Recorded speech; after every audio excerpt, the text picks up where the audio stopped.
you get to ask questions from the others as well. Extra time off away from your family or other things you need to do after work. So we really appreciate that. Leadership program, welcome. How did this come about? Earlier this year, oh sorry, I have to introduce myself. I'm Rona Puntawit Shilinzu, by the way, long name. Just call me Rona, very short. I'm in the board of directors. Specifically, I'm the volunteer director. I've been on the board for almost 2 years now. For the first 18 months, I was actually the finance director. So, but I'm very, very happy to take on the volunteering role. I've been waiting a while to get into this role, and this is one of the initiatives that I've put in place in the leadership program. Now, how this came about was earlier this year, I went to the Global Leadership Institute meeting in Rio de Janeiro, together with Annie Sheehan. Some of you may know her. And one of the breakout sessions that I attended was a presentation by the Rio de Janeiro chapter. And they are about the same size as Melbourne, around about 1,500, 1,600 members. And the number of volunteers they have is around about the same as ours. Can you have a guess how many active volunteers do we have at the moment for the chapter?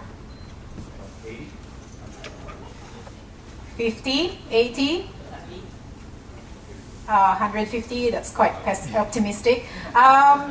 Somewhere between 50 and 80. We actually had around about 60. We had our volunteer dinner last week, so we had a full list of active volunteers, but some of them probably were just one-off volunteers from the conference. So ongoing volunteers, we have much less than that. So imagine we've got around 1,500 members, and we have around about 50 volunteers running the chapter.